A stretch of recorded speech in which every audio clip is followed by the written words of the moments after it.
किसान भाइयों देखो, यहाँ पे जो ये अन्ना डोरसेट का जो प्लांट्स है लगो, इसमें फ्लावरिंग आनी शुरू हो गई है।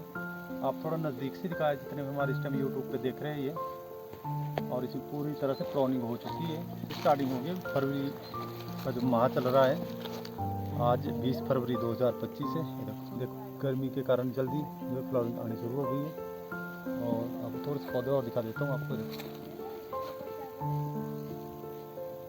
और अगर आप इस पौधे की बात करें तो इसकी फ्लावरिंग हो चुकी है इसमें, क्योंकि अगर आप आगे का आउटसाइड देखें तो काफ़ी इसमें देखो नीचे भी इसमें काफ़ी फ्लावरिंग आ रही है। मैं आपको थोड़ा नज़दीक से दिखा देता हूँ जाके। जो गर्म जलवायु में तैयार होता है पौधा, बहुत जल्दी तैयार हो जाता है। देखो बिल्कुल फ्लावरिंग पे ये पौधा आ चुका है। तो अगर आप भी ऐसे पौधे लेना चाहते हैं, राशि प्लांट नर्सरी से जुड़े और इस वीडियो को ज़्यादा से ज़्यादा शेयर करें। Thank you. जय हिंद, जय किसान। पॉलिनेशन सबसे इम्पॉर्टेंट है कीवी में, क्योंकि मेल और फीमेल अलग अलग है। तो पॉलिनेशन हम अप्रैल में ही स्टार्ट हो जाती है इसकी फ्लावरिंग, आपको पता है। कई बार तो ज़्यादा ही टेम्परेचर मतलब बढ़ जाए तो जल्दी भी हो जाती है इसमें। मार्च एंड में भी हमने यहाँ देखी हुई है, मतलब मार्च के आखिरी हफ्ते में भी स्टार्ट हो जाती है फ्लावरिंग। तो उसमें पॉलिनेशन के इसमें आपने ऐसा ही करना होता है कि टच करवाने हैं। फुल हैंड पॉलिनेशन नहीं होगा, क्योंकि ज़्यादातर भंवरे इसमें आते नहीं है। बम्बल बी भी नहीं आती, हनी भी तो आती नहीं है, क्योंकि शहद नहीं है फूलों में, डल फूल है। ठीक है जी, ना ज़्यादा ब्राइट है ना इसमें ज़्यादा शहद होता है, कुछ नहीं है। तो हमें हैंड पॉलिनेशन से ही करना है जो भी करना है, क्योंकि जितनी आप अच्छी हैंड पॉलिनेशन करोगे उतनी ही अच्छी आपकी क्रॉप आएगी। ये आपको अल्टीमेट मिलेगा ही मिलेगा रिजल्ट। अगर पॉलिनेशन में गलती करती फिर आप पूरा साल चाहे जो भी करो नहीं आएगी क्रॉप आपकी। ठीक है जी, तो पॉलिनेशन में आपने ध्यान रखना है और सुबह के टाइम करवानी। वैसे तो अगर जब ज़्यादा ही हमारे पास लेबर कम है और ज़्यादा बड़ा बीज चाहिए तो हम पूरा दिन भी लगे ही रहते हैं, ऐसा कुछ नहीं है। बट ज़्यादा अच्छा टाइम जो है वो सुबह 11 बजे तक आप जो कर लो वो सबसे बेस्ट रहता है।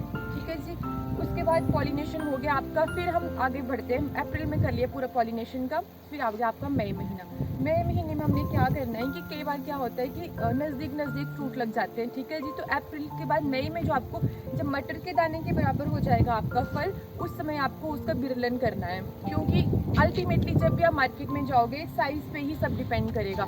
साइज़ बढ़िया होगा आपका अच्छा मतलब प्राइस मिलेगा आपको। साइज़ छोटा है चाहे कितने भी आपका थोक में, कोई फ़ायदा नहीं है उसका। क्योंकि अगर मार्केट में भी देखोगे 100 ग्राम से ऊपर का ही ज़्यादा बढ़िया प्राइस रहता है। ज़्यादा से ज़्यादा 80 पे ले जाओ, 80 ग्राम का। ठीक है जी, एक फ्रूट पर मेन आपका फोकस होना चाहिए साइज़ का। तो साइज़ को बड़े सारे फैक्टर जो हैं वो आपको इफेक्ट करते हैं। न्यूट्रिशन इसका इफेक्ट करता है, तो आपने खाद टाइम टू टाइम देनी है हर साल। ठीक है जी, दूसरा आपका इफेक्ट करता है साइज़ का पॉलिनेशन अच्छे से करवानी है, यहाँ पे टच करवाना है अच्छे से मेल फूल को फीमेल फूल से। ठीक है जी, तीसरा होता है इसका इरिगेशन का।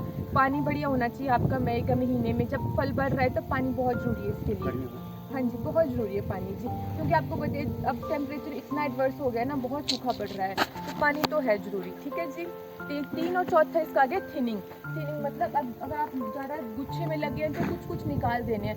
इसका कोई एक हार्ड एंड फास्ट रूल नहीं है कि कितने निकालने हैं, ये आपकी अपनी समझ है। ठीक है जी, अगर आपको लगता है कि वैसे 4 से 6 फल होने चाहिए एक गुच्छे में। ठीक है जी, अगर आपको ऐसे लग रहा है ना कि मतलब कोई अनहेल्दी मतलब छोटा रह गया है, मतलब बाकियों के अकॉर्डिंग छोटा है, उसको निकाल दो। तो ज़्यादा से ज़्यादा 4 से 6 एक गुच्छे में होने चाहिए, क्योंकि बढ़ेंगे नहीं तो साइज़ नहीं आएगा, अल्टीमेटली कोई फ़ायदा नहीं होगा आपका। तो साइज़ पे ये सारे 4-5 फैक्टर हैं जो आपके साइज़ को डिटरमाइन करते हैं। तो मेनली आपने इन पर फोकस करना है। ठीक है, जुलाई में आएगा आपका मेन काम, जुलाई में आएगा, क्योंकि आपको पता है ना बेल है तो बहुत बढ़ती है ये जुलाई में, मतलब बहुत फैल जाएगा। ये आपको दिखेगा भी, नीचे नीचे तक पहुंच गया होता है ये पूरी इधर इधर तक, थोड़ा सा रास्ता बचता है चलने को। तो आपने क्या फोकस करना है कि इस पर समर प्रूनिंग बहुत इंपॉर्टेंट है। ठीक है, क्योंकि कई बार क्या होता है कि जैसे हम सोच रहे हैं ना, चलो इसमें तो दिखती ही नहीं है, पर मान लो कि स्टार्टिंग वाले बड फटे मान लो तो इधर तक लग गया, पर ये तो बढ़ जाएगी ना आगे, मतलब इसकी ग्रोथ आएगी तो उसका कोई फ़ायदा नहीं है। वेजिटेटिव ग्रोथ आप उतनी रखो जुलाई के महीने में जितना आपको लोगों को जितना उसको फ्रूट लगाए ना उसके हिसाब से थोड़ी सी आगे तक दो, बाकी एक्स्ट्रा काट दो। आप जो नीचे नीचे पहुंच रही है उनको इतना इतना कर दो, मतलब इस अपने लेवल पे। ठीक है, क्योंकि उसका कोई फ़ायदा नहीं है, वो बस आपका न्यूट्रिशन ले रही है मतलब आपकी सॉइल से, और ना बस जितना आपके पत्ते वो खाना बना रहे हैं। आपने ये हिसाब लगाना है कि उतने पत्ते होने चाहिए जितने आपके फल हैं।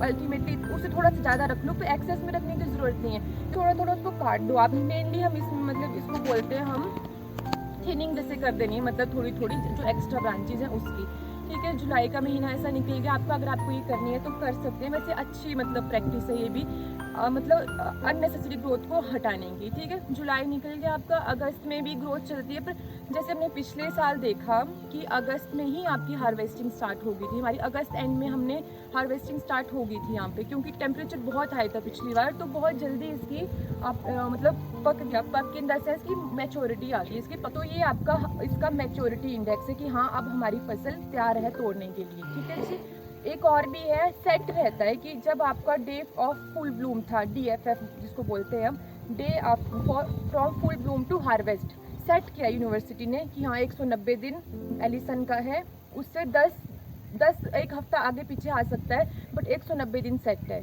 7 दिन आगे हो सकता है, 7 दिन पीछे हो सकता है, वो टेम्परेचर की वेरिएशन पे। बाकी डे फ्रॉम फुल ब्लूम भी एक आपका मतलब है, एक मेथड है हमारा मैच्योरिटी इंडेक्स देखने का। ठीक है जी, जितना भी आपने देखोगे सारे कट जो है ना सब तार के पास लेके आने हैं, ताकि जो है बाहर संभाल सके, मतलब पौधे पे ज़्यादा लोड ना आए, तार पे ज़्यादा लोड आए, क्योंकि बाद में बढ़ेगा ये सारा फल लगेगा। क्योंकि आपको पता है एक इतना बड़ा पौधा है तो इसमें से हमारा 90 किलो तक निकल जाता है, मतलब एक पौधे से, तो इतना भार उठाएगा, तो ये भी पूरे स्टेबल होने चाहिए। देखो ये भी हिलने लग गए ना, पुराने हो गया ना अब ये, तो नीचे से ही पूरा बेस आपका स्टार्टिंग से आपको पूरा पक्का करना है ये, क्योंकि सारी लाइफ जो आपकी बगीचे की इसी पे ही डिपेंड करती है।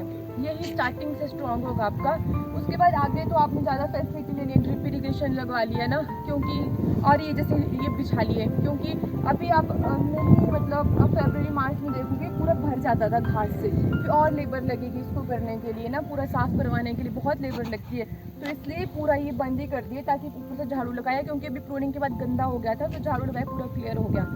क्योंकि अगर नहीं तो वैसे क्या था कि ये जो हम बेसिन रखे थे, मतलब चलो बेसिन तो साफ़ कर लिया थोड़ा, बट बाहर पूरा भरा रहता है, तो फिर वो भी दिक्कत ही है, बीड्स का ही प्रॉब्लम है, बीड है ऊपर से उसमें कोई इंसेक्ट लग गया, बाद में वाली क्रॉप में भी आ गया, क्योंकि हाल फिलहाल में अभी तो कोई दिक्कत नहीं है इसमें कीड़े की या मतलब कोई बीमारी की एज सच, बट अगर कोई हम होस्ट दे रहे हैं, दूसरा प्लांट दे रहे हैं, क्या पता उससे इन्फेक्शन आ जाए, हमारे को क्या पता किससे क्या आ रहा है ना, तो ऐसा चांस लेना ही नहीं है, अपना क्लियर रखना है अपना बगीचा, क्योंकि तभी जितना आप बगीचा क्लियर रखोगे उतना ही आपकी प्रोडक्शन आएगी। बगीचे में लगे हैं आपके कुछ भी लगा है, और पेड़ लगे हैं, झाड़ियाँ लगी हैं, कोई आपका यील्ड नहीं आएगा, और अल्टीमेटली वो आपको मैं बताऊँ कि वो आपके फूड के न्यूट्रिशन पे और न्यूट्रिटिव क्वालिटी पे भी इफेक्ट करता है, क्योंकि जो आप खाद दे रहे हो उसको छोड़ के तो बाकी सब ले रहे हैं, वो भी ले रहा है नो डाउट, पर जितना उसको लेना चाहिए उतना तो नहीं मिल रहा है, क्योंकि बाकी तो कंपटीशन क्रिएट कर रहे हैं ना उसके लिए, मतलब कि उसके लिए कंपटीशन ही है ना, बाकी पौधे मतलब जो एक को मिलना था वो सबको मिल रहा है,